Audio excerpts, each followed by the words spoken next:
নমস্কার, টিএনএন অরিজিনালে আপনাদের স্বাগত। আজকে আমি যেটার ওপর এই ভিডিওটা করতে যাচ্ছি সেটা হচ্ছে এখানে সাগর গর্জে উঠেছে প্রতিবাদ সোচ্চারের তৃতীয় পার্ট। এই যেটা এই অংশটা হবে। এখানে বলা হয়েছে আক্রান্ত গণতন্ত্র, মত প্রকাশের স্বাধীনতা, সংবিধান, আক্রান্ত ধর্মনিরপেক্ষতা, যুক্তরাষ্ট্রীয় কাঠামো, এমনকি বিচার ব্যবস্থাও, কুক্ষিগত মিডিয়া, সিংহভাগ, শাসক বন্দনা আর তথ্যের জাগলারি সত্যের কাছাকাছি পৌঁছতে দিচ্ছে না সাধারণ মানুষকে। এটার ব্যাপারে আমি বলতে চাই যে গণতন্ত্র আক্রান্ত হয়েছে কমিউনিস্টদের দ্বারা। মত প্রকাশের স্বাধীনতা কমিউনিস্টরা আটকেছে, সংবিধান আক্রান্ত হচ্ছে কমিউনিস্ট দ্বারা। কমিউনিস্টের সংবিধানের মধ্যে ধর্মনিরপেক্ষতা সেকুলার এই কথাটা কমিউনিস্ট মেন্টালিটির মানুষ ইন্দিরা গান্ধী ঢুকিয়েছিল ন্যাশনাল এমার্জেন্সি জারি করে। সোশ্যালিস্ট এবং সেকুলার এই দুটো কথাটা আমাদের সংবিধানে ছিল না, সে দুটো ইন্দিরা গান্ধী ঢুকিয়েছিল। ঠিক আছে, এবং ওরা বলছে ভারতের সংবিধান কমিউনিস্টরা মানে না।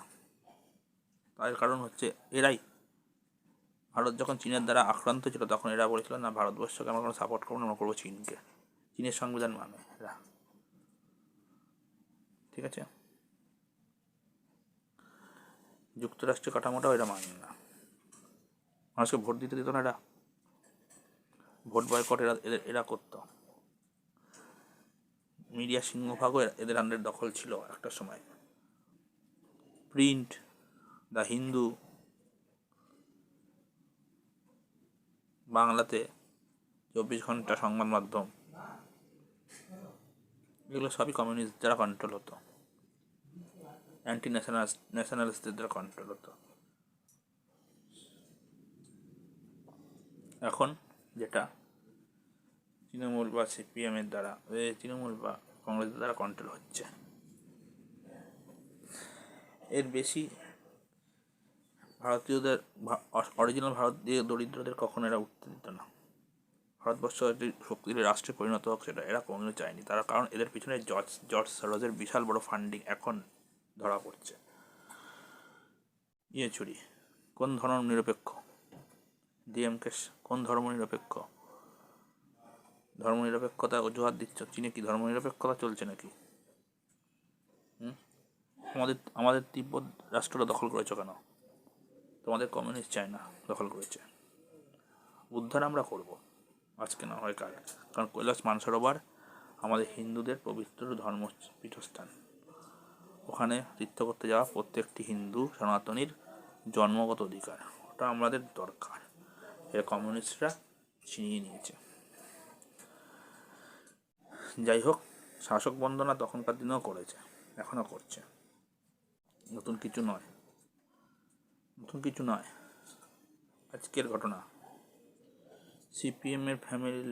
সিপিএমেরই একটা লোককে তৃণমূল প্রার্থী হিসেবে দাঁড় করা হচ্ছে লোকসভা ভোটে। এইটাও একটি চ্যানেলে দেখা গেছে। সিপিএম এবং তৃণমূল একই পয়সার এদিক ওদিক, কারণ ওখানকার হারমাতগুলো এখানে এসে উন্মাদ হয়েছে। শেখ শাহজাহান তো সিপিএমেরই ফসল। এটা বলতে কি ভুল হচ্ছে? না, এটা কখনো ভুল না, এটা সত্যি ঘটনা।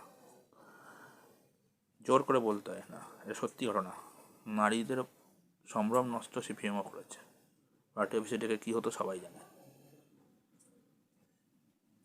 ভাবলাম সব থেকে বেশি ওরা করেছে, ওদের মতো, ওদের থেকে আরও বেশি। কারণ মমতা ব্যানার্জি হচ্ছে জ্যোতি বসুর সুযোগ্য শিষ্য,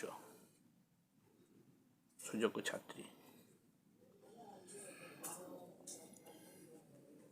আর যেটা বলতে চাইছি, হয়তো পশ্চিমবঙ্গে 355 বা 356 ধারা জারি হতে পারে, কিন্তু আমি জনগণকে বলতে চাই এটা কিন্তু সুরাহা নয়। 55 বা 356 ধারা 356 রাষ্ট্রপতি শাসন এখানে জারি করা উচিত না, কারণ এটা করলে বিজেপি ব্লান্ডার মিস্টেক করবে। তার কারণ হচ্ছে, যদি রাষ্ট্রপতি শাসন জারি হয় তাহলে মমতা ব্যানার্জি সুযোগ পেয়ে যাবে বলার জন্য যে দেখো এরা আমাকে ডেভেলপমেন্ট করতে দিচ্ছে না, আমার সরকারকে ফেলে দিয়েছে। সিম্প্যাথি নেবে, যেটা 2021 পা ভেঙার সিম্প্যাথি দেখিয়েছিল, সেরকম সিম্প্যাথি নিয়ে আবার ভোটে জিতে পশ্চিমবঙ্গের সাধারণ মানুষের উপর অত্যাচার করে। কারণ পশ্চিমবঙ্গের নারীদের সিদ্ধান্ত নিতে হবে 1000 টাকা এবং 500 টাকা বা 1200 টাকার বিনিময়ে তারা কি তাদের সম্মান বিক্রি করতে চাইছেন ওনার কাছে, এটা সিদ্ধান্ত নিতে হবে। কারণ নরেন্দ্র মোদী এবং অমিত শাহ আগামী দিনে পশ্চিমবঙ্গের সন্দেশকারীদের ভিজিট করতে চলেছে, এটা একদম নির্ধারিত। এবং আজকে যে ফ্যাক্ট ফাইন্ডিং কমিটি এসেছিল পশ্চিমবঙ্গে সন্দেশকারীতে, এবং কেন্দ্রীয় যে কমিটি এসছে রামপুরহাটে, তারা দিল্লি ফিরিকে রিপোর্ট দিয়েছে। তার উপরই ডিসকাশন চলছে যে 355 ধারা জারি হবে না 356 ধারা জারি হবে। তো যাই হোক, রাষ্ট্রীয় প্রশাসন শাসন কখনোই জারি করা উচিত নয়, এটা একটা ব্লান্ডার মিস্টেক হবে। সেই বুঝে শুনে আমি চাই সমস্ত সাধারণ জনগণ এবং বিজেপির কার্যকর্তারা, নেতৃস্থানীয়রা এটা বুঝেন, এটা বিবেচনা করে দেখবেন। দরকার পড়লে আপনারা কন্টিনিউ লাগাতার আন্দোলনে সামিল হন, গণবিদ্রোহে সামিল হন, কিন্তু প্লিজ রাষ্ট্রপতি শাসন জারি করার প্রমোশন করবেন না। এই বলে আমি এই চ্যানেলটা আজকে এইটুকুই বলছি। নেক্সট এই কমিউনিস্টদের এক্সপোজ করাটা নেক্সট পার্টটা আমি পরের দিন দেবো, এখনও 3-4টে পার্ট বাকি আছে। গুড নাইট, বন্দে মাতরম।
ফেব্রুয়ারি রাজ্যে আসছেন অমিত শাহ এবং 6ই মার্চ রাজ্যে আসছেন প্রধানমন্ত্রী নরেন্দ্র মোদী।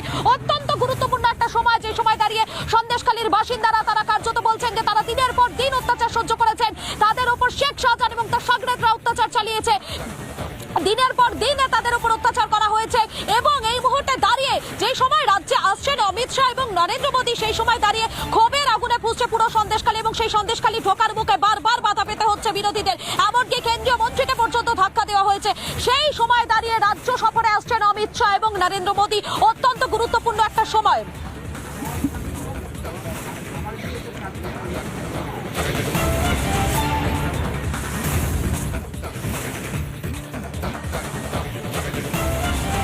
আমরা লাগাতার আপনাদের সামনে যে আপডেটগুলো তুলে ধরছি সন্দেশখালীর একেবারে গ্রাউন্ড জিরো থেকে, প্রথম দিন থেকে যখন সন্দেশখালী জ্বলছিল, প্রথম দিন ক্ষোভের আগুনে যখন সন্দেশখালী জ্বলছিল, তখন সেখানে দাঁড়িয়ে আমাদের প্রতিনিধিরা লাগাতার আপনাদের সামনে সেই আপডেটগুলো তুলে ধরেছে।